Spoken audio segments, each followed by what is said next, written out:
Buenas noches. Me alegra que estés aquí, acomodado y listo para escuchar una historia que lleva 400 años perturbando el sueño de quienes la conocen. Esta noche vamos a hablar de un hombre que los reyes temían consultar y que la iglesia quería quemar. Un hombre que predijo la muerte de un monarca, el ascenso de un dictador y el fin de una era con una precisión que todavía hoy los historiadores no saben cómo explicar completamente. Su nombre era Michel de Nostredame. El mundo lo conoce como Nostradamus. Y si crees que ya sabes su historia porque has visto su nombre en titulares de internet o en documentales de madrugada, te pido que dejes esa versión a un lado por esta noche. Porque la historia real de este hombre es mucho más extraña, mucho más humana y mucho más perturbadora que cualquier lista de profecías que hayas visto. Detrás del profeta había un médico. Detrás del médico había un padre destrozado. Y detrás del padre destrozado había alguien que después de perderlo todo, aprendió a ver algo que los demás no podían. Apaga la luz si quieres. Deja que la historia te lleve. Porque esta noche viajamos al siglo XVI, a la Provenza francesa, donde En 1555, en la ciudad de Lyon, un impresor llamado Massé Bonhomme recibió un manuscrito que le produjo una inquietud difícil de describir. No era un libro de teología, ni un tratado de medicina, ni una colección de versos cortesanos. Era algo que no tenía precedente claro en ninguna librería de Europa.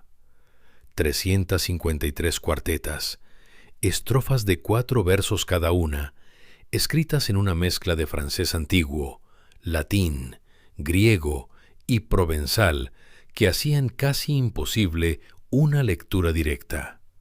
El autor era un médico de Salon de Provence llamado Michel de Nostredame, y el libro se llamaba Les Prophéties, las profecías. Bonhomme lo publicó. No está claro si lo hizo por convicción, por curiosidad o simplemente porque creyó que vendería bien en una época en que los almanaques astrológicos y los libros de prodigios eran artículos de librería perfectamente habituales.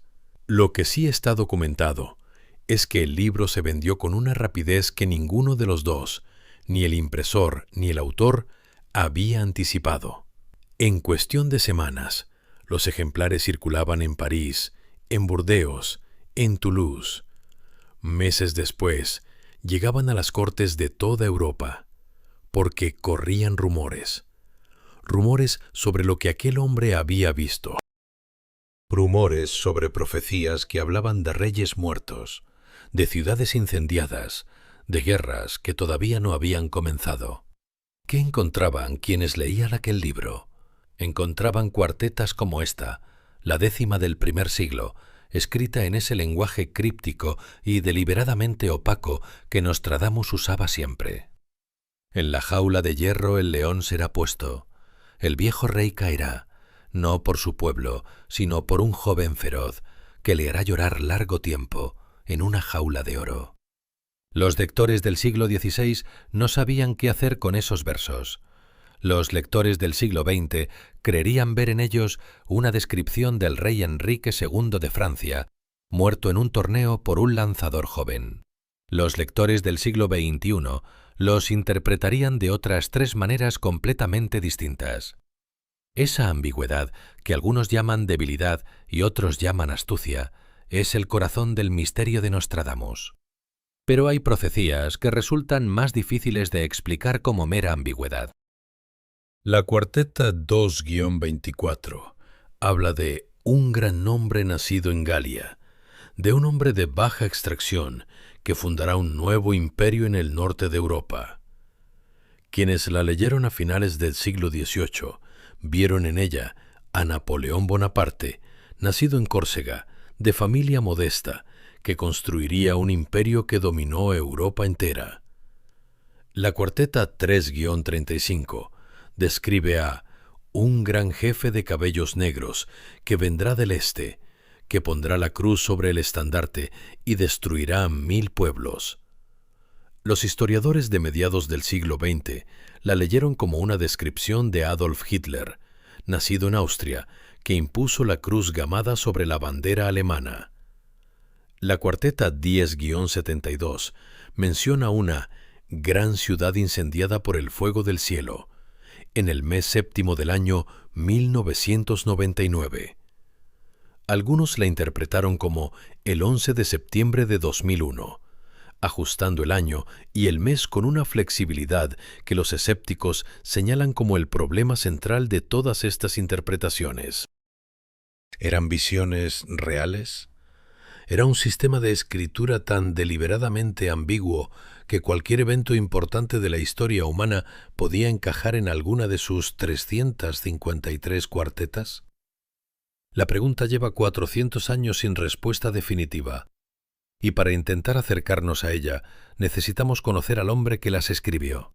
Necesitamos entender de dónde venía, qué había sufrido, qué había aprendido y qué ocurrió en su mente para que un médico de provincia se convirtiera en el profeta más famoso de la historia occidental.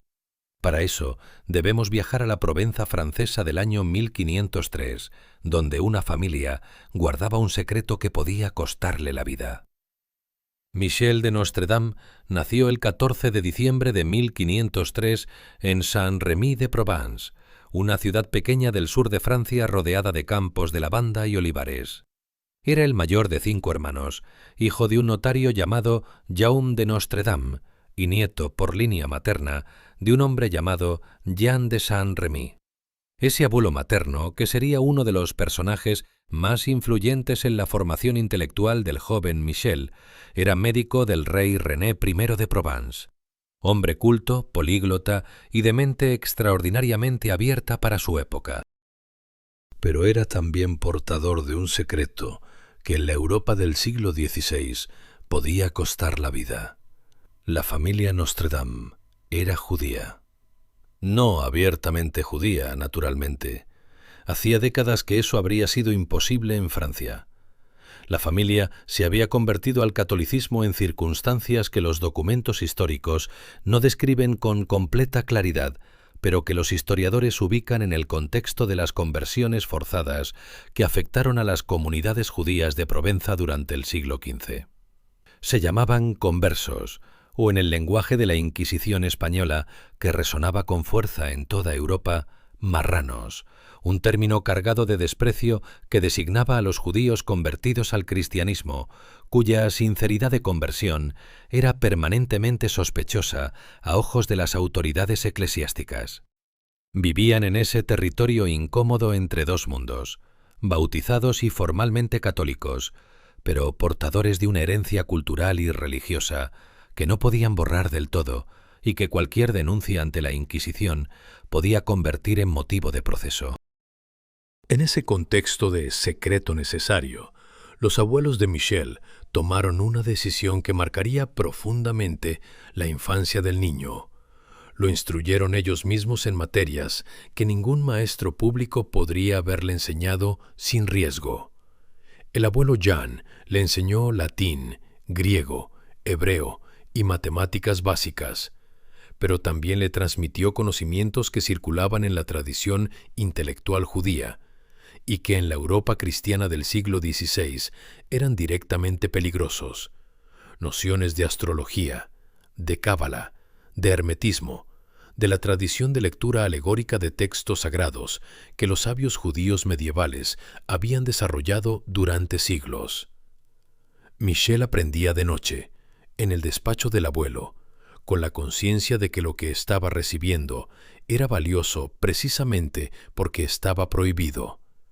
Esa doble vida, ese espacio entre lo que se podía decir en público y lo que se sabía en privado, dejó una marca permanente en la forma de pensar de Nostradamus.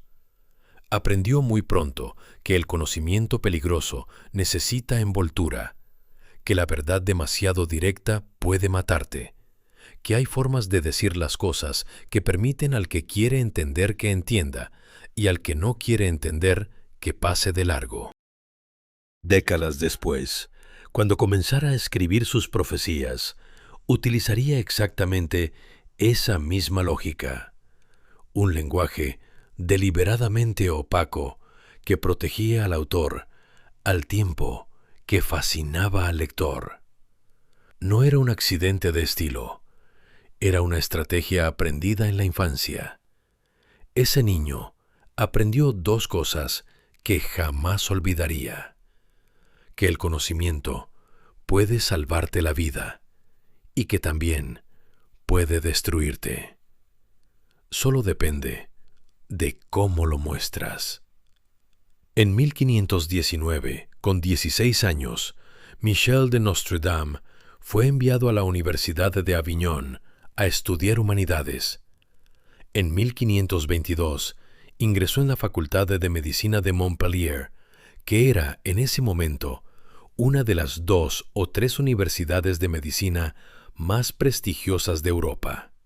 Las condiciones de acceso eran rigurosas. Se exigía conocimiento de latín y griego, habilidad en matemáticas y una disposición mental para el estudio sistemático que no todos los candidatos demostraban. Michel fue admitido sin dificultad. Sus profesores lo encontraron desde el primer momento inusualmente preparado para un estudiante de su edad. Sin embargo, la carrera académica de Michel en Montpellier se interrumpió de forma abrupta antes de graduarse. En 1522, una epidemia de peste bubónica recorrió el sur de Francia con una virulencia que los contemporáneos describían como catastrófica. Ante las dimensiones de la crisis sanitaria, Michel tomó una decisión que no estaba en ningún manual académico. Abandonó la universidad y salió a combatir la enfermedad directamente, de pueblo en pueblo, aplicando métodos que había desarrollado él mismo y que se alejaban considerablemente de los tratamientos oficiales de la medicina galénica que se enseñaba en las aulas. Mientras la medicina académica de la época prescribía sangrías, purgas y reposo absoluto para los afectados por la peste, Michel utilizaba preparados a base de plantas que él mismo componía. Insistía en la ventilación de los espacios y en la eliminación de los cuerpos contaminados, y prohibía a sus pacientes el contacto con los médicos que sangraban a los enfermos con instrumentos sin limpiar. Sus resultados, comparados con los de sus colegas, eran notablemente mejores. Cuando regresó a Montpellier en 1529 para completar sus estudios y obtener el título de doctor, se encontró con un problema que nadie le había advertido. Sus métodos, durante los años de práctica itinerante, habían incluido el trabajo directo como boticario, fabricando y vendiendo sus propios preparados medicinales. Y en la Universidad de Montpellier, la práctica de la boticería por parte de un estudiante de medicina era motivo suficiente de expulsión. El decano de la facultad le exigió que renunciara a sus métodos o abandonara la institución. Michel eligió irse. Tenía ya suficiente conocimiento práctico para ejercer la medicina. Lo que no tenía era el respaldo institucional que en la Europa del siglo XVI era la diferencia entre la reputación y la marginalidad. Fue readmitido poco después gracias a la intervención de un profesor que reconoció en él un talento que no podía permitirse perder. Se graduó en tiempo récord y comenzó a ejercer en Agen, una ciudad del suroeste de Francia, donde un médico y humanista llamado Jules César Scalillero lo acogió como colega y donde Michel conoció a la mujer con quien se casaría en 1531. No conocemos su nombre completo con certeza. Los documentos históricos la llaman simplemente Henriette o Adriette d'Encausse. Era, según las escasas referencias que han llegado hasta nosotros, una mujer de familia respetable, joven y madre muy pronto de 2 hijos de cuyo nombre tampoco tenemos registro definitivo. Michel de Nostredame, médico de 30 años, parecía en esa época alguien destinado a una existencia digna y relativamente tranquila. Una práctica médica próspera. Una familia. El respeto de sus colegas. Una vida normal. Y entonces llegó la plaga. no a la ciudad, a su propia casa. En 1534, mientras Michel ejercía la medicina en Agen con una reputación creciente, la peste volvió a recorrer el sur de Francia. Esta vez no llegó como una epidemia lejana que requería su intervención en otros pueblos. Esta vez llamó a la puerta de su propia casa.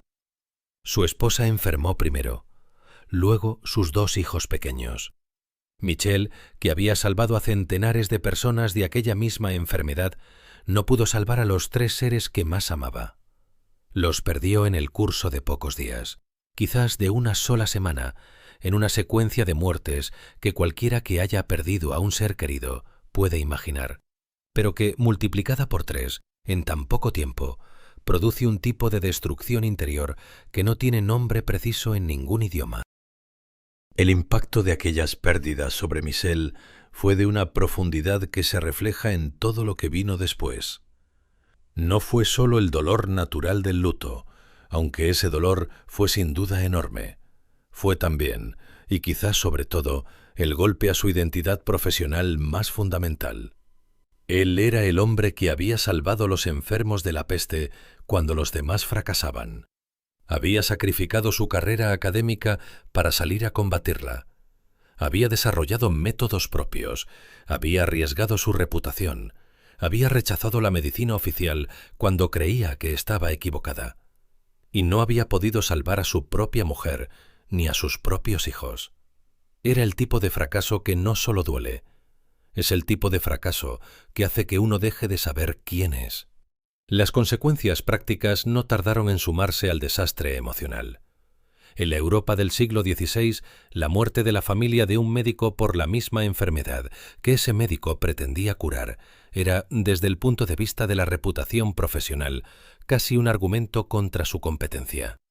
Sus pacientes comenzaron a alejarse. Sus colegas dejaron de referirle casos. El suegro, padre de la esposa muerta, inició acciones legales para recuperar la dote que había entregado con el matrimonio, arguyendo, con una frialdad que los documentos históricos registran sin adornos, que el contrato matrimonial había quedado disuelto por la muerte.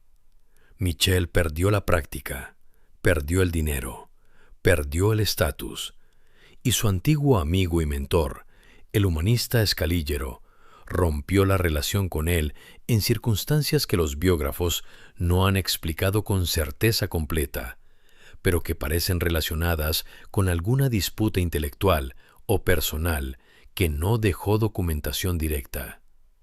Michel de Nostredame tenía 31 años.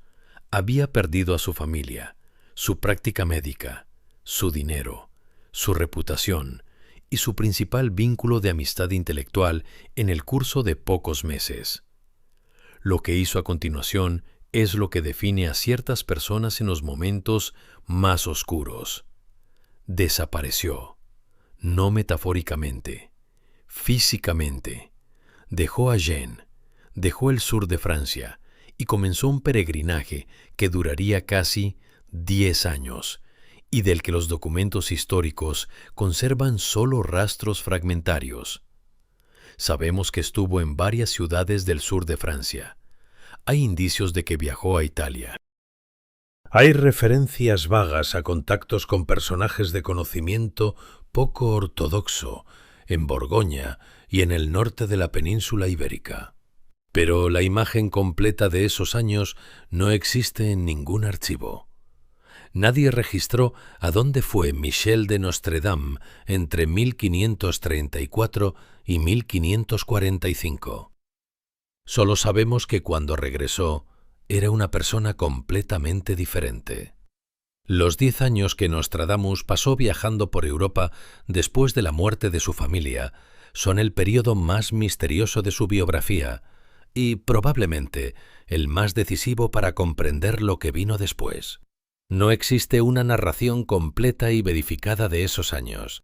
Lo que existe son fragmentos dispersos en cartas posteriores, en referencias indirectas de contemporáneos que lo conocieron durante ese período y en algunas alusiones del propio Nostradamus en sus escritos tardíos que insinúan más de lo que explican directamente. A partir de esos fragmentos, los biógrafos han construido reconstrucciones que varían considerablemente según el grado de escepticismo o de credulidad con que cada uno se acerque al material.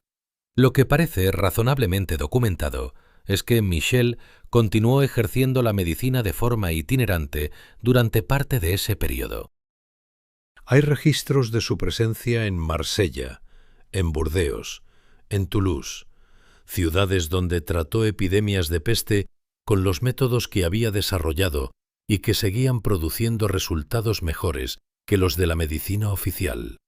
En 1545 participó activamente en el control de una epidemia en Marsella y en 1546 fue llamado a Aix-en-Provence para combatir otra que estaba diezmando la ciudad. Su reputación como médico de la peste, aunque dañada por los eventos de Achan, nunca desapareció completamente. Seguía siendo el hombre que sabía cómo frenar la enfermedad cuando otros fracasaban.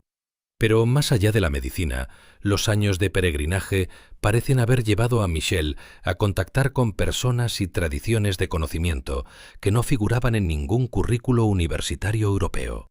Los biógrafos que han rastreado sus movimientos con mayor detalle señalan indicios de contacto con círculos alquimistas en Lyon y en Burdeos, comunidades donde la alquimia, que en el siglo XVI era una mezcla de química primitiva, filosofía hermética y práctica esotérica, estaba activa y relativamente protegida por el mecenazgo de ciertos nobles que la consideraban una ciencia legítima. También se ha señalado la posibilidad de que Michel retomara durante esos años el contacto con la tradición cabalística de sus abuelos, que en algunas comunidades judías supervivientes del sur de Francia y del norte de Italia seguía viva de forma más o menos clandestina. Lo más significativo, quizás, sea algo que el propio Nostradamus insinuó en varias ocasiones, sin describirlo nunca con la precisión que habría hecho posible una verificación histórica. Durante esos años comenzó a experimentar visiones. No los sueños ordinarios que cualquier persona tiene, algo diferente. Imágenes que llegaban en estados que él describía como intermedios entre el sueño y la vigilia, con una claridad y un detalle que las distinguían de la imaginación ordinaria. Imágenes que incluían escenas que no reconocía como pertenecientes a ningún tiempo que él hubiera vivido. Podían ser alucinaciones producidas por el agotamiento y el trauma de los años anteriores. Podían ser el resultado de prácticas meditativas que aprendió durante sus viajes. Podían ser, como él mismo llegó a creer, algo más. Cuando regresó a la Provenza francesa en 1545, llevaba consigo todo lo que había aprendido durante 10 años de búsqueda y la certeza de que tenía que hacer algo con ello.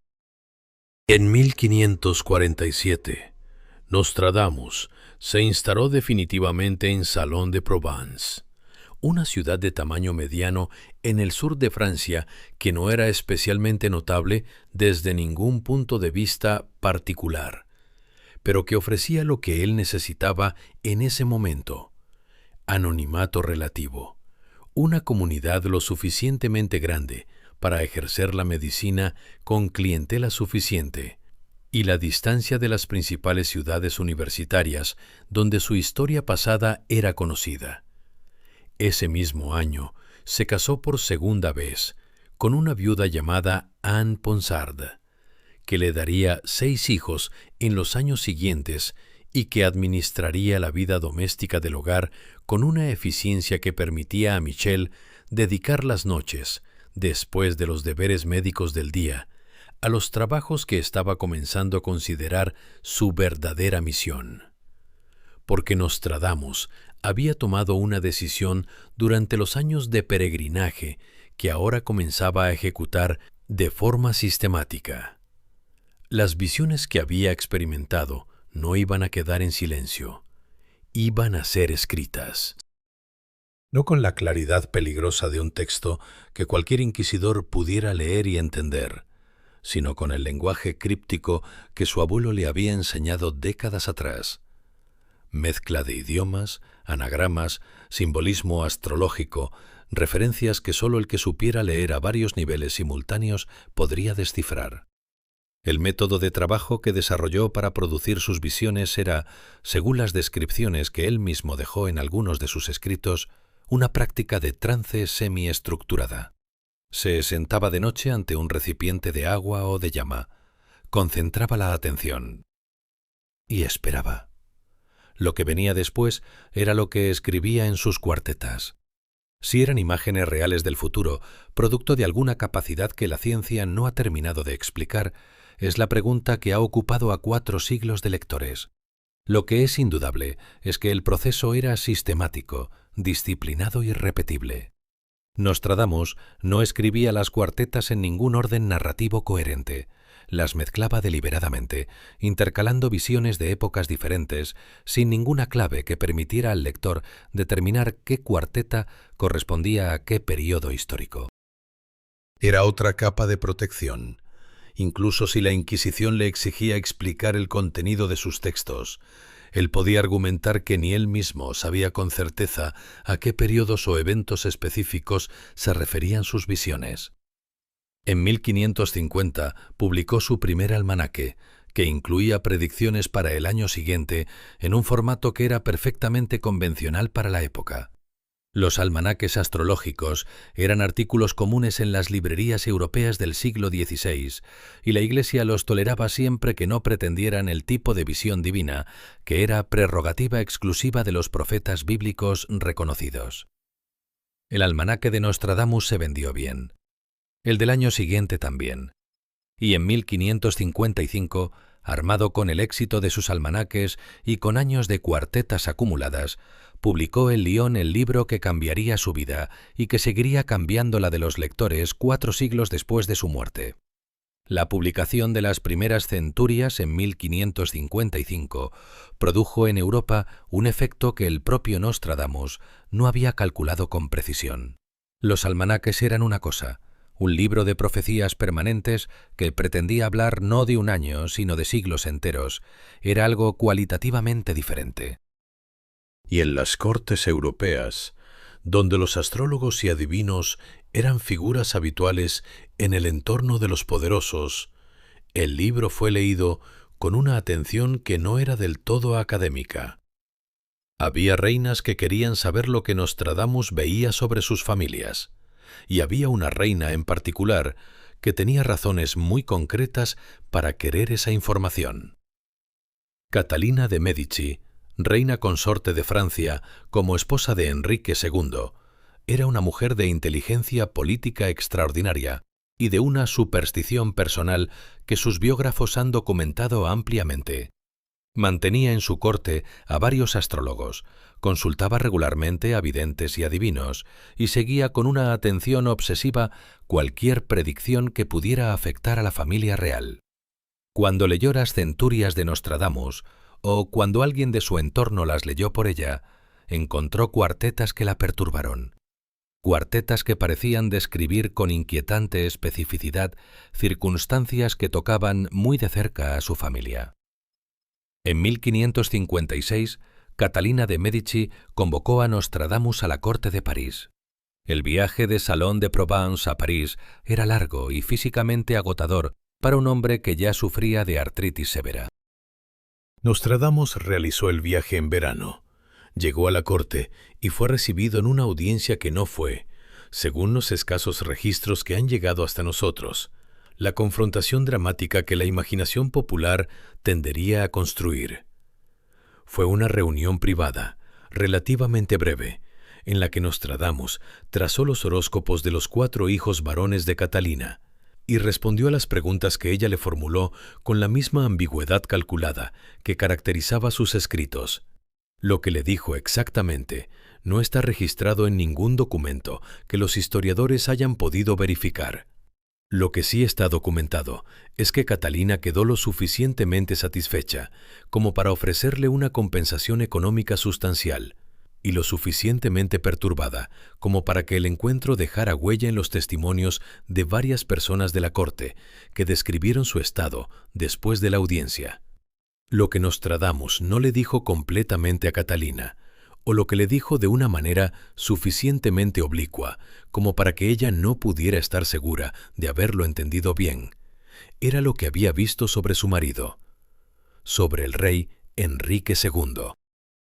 Porque en las centurias había una cuarteta, la primera del cuarto siglo, que Nostradamus había escrito años antes y que describía algo que, leído con la información adecuada, parecía imposiblemente específico. El joven león vencerá al viejo, en campo singular en duelo, en jaula de oro los ojos le perforará, 2 heridas en una, luego muere de muerte cruel. Nostradamus abandonó París con una inquietud que los testimonios de la época registran sin explicarla completamente. Había visto algo que no se atrevía a decir con claridad, y un año después, ese algo se convertiría en la profecía más famosa de su vida. En junio de 1559, el rey Enrique II de Francia organizó un torneo para celebrar la doble boda de su hija Isabel con Felipe II de España y de su hermana Margarita con el duque de Saboya. Los torneos de la época eran entretenimientos aristocráticos que combinaban la exhibición de destreza marcial con el ceremonial de la corte, y Enrique II participaba en ellos con el entusiasmo de un hombre que disfrutaba genuinamente del combate físico y que tenía 40 años y la confianza de quien nunca ha resultado seriamente herido en toda una vida de competiciones. El torneo se celebró en las afueras de París, en la Rue Saint-Antoine, ante una multitud que incluía a los embajadores de las principales potencias europeas. En una de las últimas jornadas, el rey decidió enfrentarse una vez más al conde de Montgomery, capitán de su guardia escocesa, joven y de considerable habilidad con la lanza. El primer encuentro no produjo resultado definitivo. El rey exigió una segunda carrera. Catalina de Médici, según los testimonios de varios presentes, intentó disuadirlo. Enrique insistió.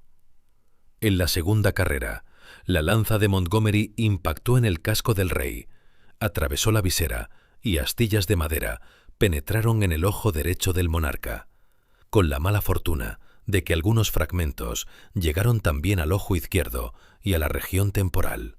Enrique II fue trasladado de inmediato a sus aposentos. Los mejores cirujanos de Europa, incluyendo al flamenco Andreas Vesalio, que era el anatomista más reputado de su tiempo, fueron convocados de urgencia. Después de 10 días de agonía, el rey murió el 10 de julio de 1559. Tenía 40 años. La cuarteta de Nostradamus fue relida esa misma semana en toda Europa, con una atención que mezclaba el asombro y el escalofrío. El león joven venciendo al viejo. El duelo singular. Las heridas en los ojos, 2 en una. La muerte cruel. Montgomery tenía en su escudo familiar un león. El rey llevaba casco dorado durante el torneo, y Nostradamus había escrito esa cuarteta 4 años antes de que el evento ocurriera. Puede argumentarse, y de hecho se ha argumentado durante 400 años, que la cuarteta es suficientemente ambigua para haber sido aplicada a decenas de eventos diferentes si el rey no hubiera muerto en ese torneo. Pero el hecho es que nadie la aplicó a ningún otro evento. Cuando el rey murió, exactamente de la manera descrita en los versos, la correspondencia entre texto y evento era suficientemente específica como para que la explicación de la ambigüedad resultara incómoda. Lo que ocurrió con la reputación de Nostradamus después de la muerte de Enrique II fue una explosión de fama que él no había calculado y que le trajo consecuencias que distaban mucho de ser todas bienvenidas. Su nombre corría por Europa como el del hombre que había predicho la muerte del rey de Francia. La corte lo llamó de nuevo, lo honró, lo convirtió en médico oficial de Carlos IX, cuando éste sucedió a su padre. Pero al mismo tiempo, la Inquisición, que hasta ese momento había observado sus publicaciones con una suspicacia moderada, comenzó a prestarle una atención que tenía todas las características de una vigilancia sistemática. Porque en la Europa del siglo XVI, un hombre que podía predecir la muerte de los reyes era o un instrumento de Dios o un instrumento del diablo. y decidir cuál de los dos era una prerrogativa que la Iglesia no estaba dispuesta a ceder.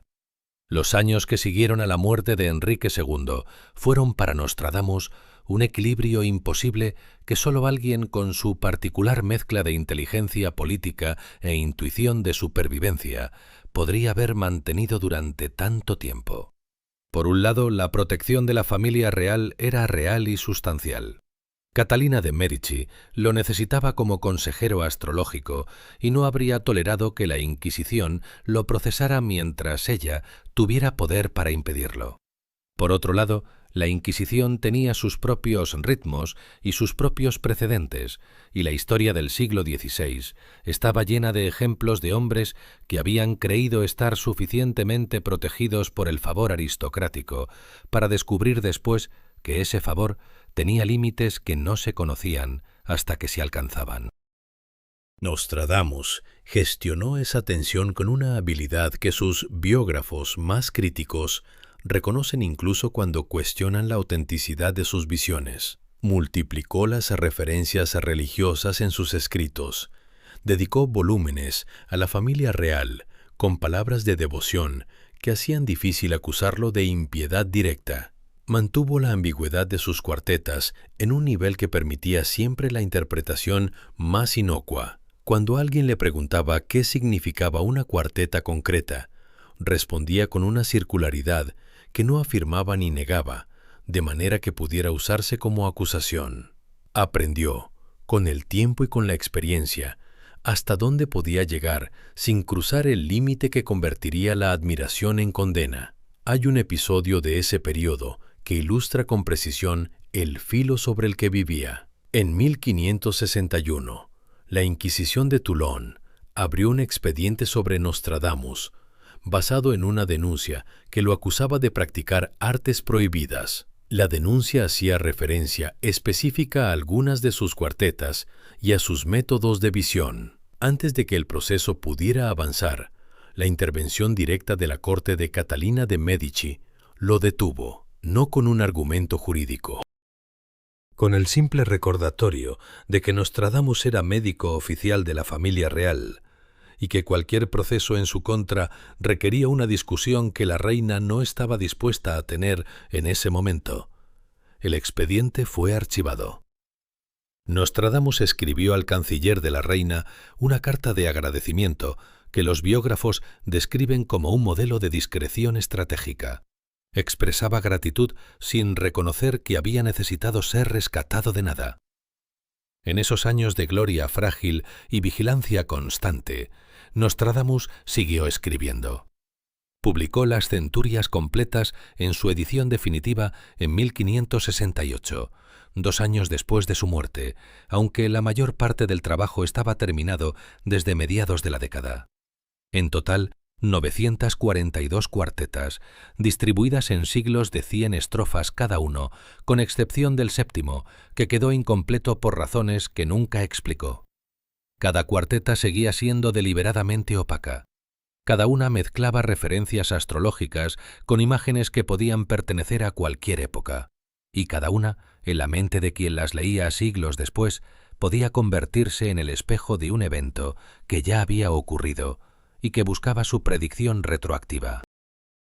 La pregunta central sobre Nostradamus, la que ha ocupado a lectores, escépticos y creyentes durante 400 años, es también la más difícil de responder con honestidad intelectual. ¿Describe realmente sus cuartetas eventos que ocurrieron después de su muerte? Y si es así, ¿cómo es posible? Para intentar responderla con la seriedad que merece, hay que hacer lo que rara vez se hace: examinar los casos más fuertes con el mismo rigor con que examinamos los más débiles. El caso de Napoleón es uno de los más citados. La cuarteta 8-1 dice en su lectura más directa: Pau, Ney, Lorón serán más de fuego que de sangre. Nadar en alabanza el grande a las confluencias. Él huirá al congreso de los pies y las manos. Los defensores de la interpretación napoleónica señalan que Pau, Ney y Lorón son 3 ciudades del sur de Francia muy cercanas a Córcega, y que si se unen las sílabas iniciales de las 3, se forma algo parecido a Napai-Lorón, un anagrama aproximado de Napoleón. Los escépticos señalan que esa construcción requiere seleccionar ciudades específicas entre docenas de opsibles y reordenar sílabas de una manera que solo funciona si ya se sabe a qué resultado se quiere llegar. Ambos argumentos tienen consistencia lógica. Y esa doble consistencia es precisamente el problema. El caso de Hitler es el que los defensores de Nostradamus presentan con más frecuencia como ejemplo de predicción genuinamente específica. La cuarteta 2-24 usa la palabra Hister, que sus lectores del siglo XX interpretaron como una corrupción deliberada del nombre Hitler. Los escépticos responden que Hister era el nombre latino del río Danubio y que Nostradamus lo usaba en ese sentido geográfico, no como nombre propio. Pero la cuarteta también menciona a alguien que será llamado el azote del mundo y que verá reinar las armas. Si el Hister de Nostradamus es el Danubio y no Hitler, la cuarteta es una descripción de conflictos en la región del Danubio que se han repetido con suficiente frecuencia en la historia europea como para no resultar proféticamente específica. Si Hister es Hitler, la cuarteta adquiere una especificidad que resulta difícil de explicar como coincidencia.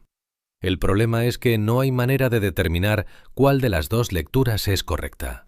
El caso más difícil de resolver con el argumento de la ambigüedad es la predicción de su propia muerte, porque aquí la ambigüedad desaparece. En su testamento, redactado en junio de 1566, con una meticulosidad que sus herederos encontraron asombrosa, Nostradamus describió con exactitud el inventario de sus bienes, la distribución de su herencia, y en un añadido que ningún notario de la época habría considerado normal, la circunstancia de su muerte. A su secretario, un joven llamado Chavigny, que había sido su colaborador durante años, le dijo en los últimos días de junio que no lo encontraría vivo al amanecer siguiente. La mañana del 2 de julio de 1566, Chavigny encontró el cuerpo de Nostradamus en la posición exacta que el propio maestro había descrito, recostado sobre el banco que había entre su cama y la pared, como si hubiera caído al intentar levantarse durante la noche. No había enfermedad aguda que lo hubiera golpeado sin aviso. Había artritis severa, había edema en las piernas que los médicos de la época llamaban hidropesía, pero que supiera exactamente cuándo moriría es, de todos los elementos del enigma de Nostradamus, el que resulta más difícil de explicar dentro de los marcos explicativos ordinarios. Nostradamus fue enterrado en la iglesia de los Cordeliers de Salon de Provence, el 2 de julio de 1566. Su viuda hizo grabar en la lápida una inscripción en latín que pedía a los transeúntes que no perturbaran el reposo del profeta.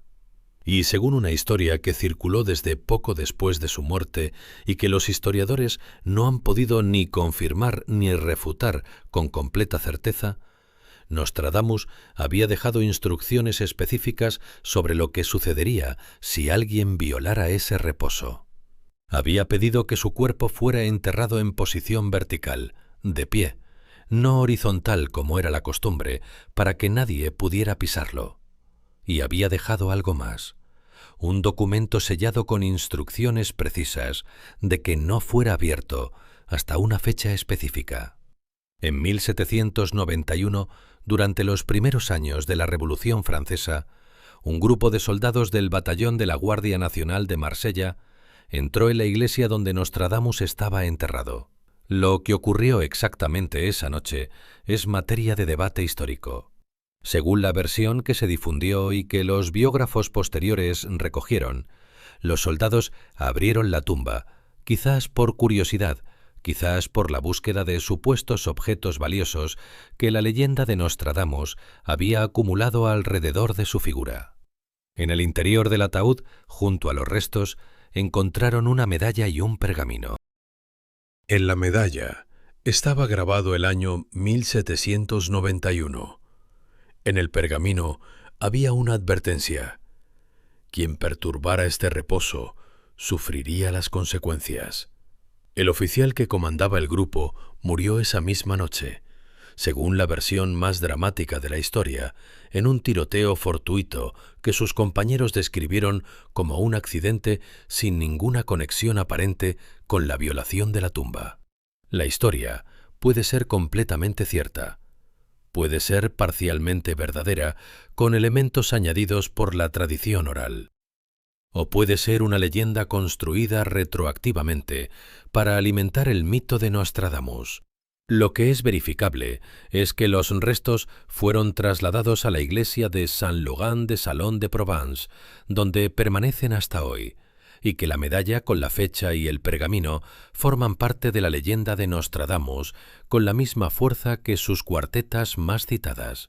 Lo que sí es completamente verificable es el impacto duradero de Nostradamus sobre la cultura occidental. Sus profecías han sido impresas continuamente desde 1555 hasta hoy. En 470 años no ha habido prácticamente ningún periodo en que el libro estuviera agotado y sin reeditar. Cada gran catástrofe histórica, cada guerra, cada crisis, cada evento perturbador ha generado una nueva ola de lectores que buscan en las cuartetas la confirmación de que alguien lo había visto venir. No porque el libro sea un manual inequívoco del futuro, sino porque responde a algo profundamente arraigado en la psicología humana.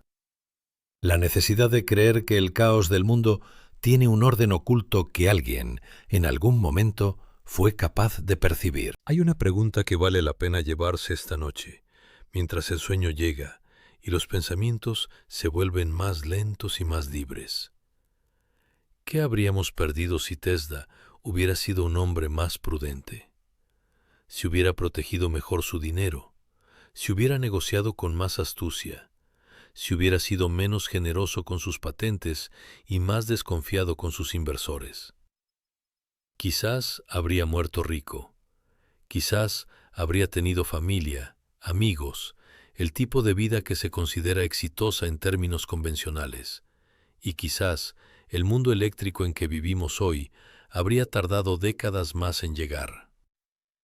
Nadie puede saberlo con certeza, pero hay algo en la coherencia de Tesla, en la pureza casi irracional de su compromiso con las ideas, que resulta extrañamente reconfortante.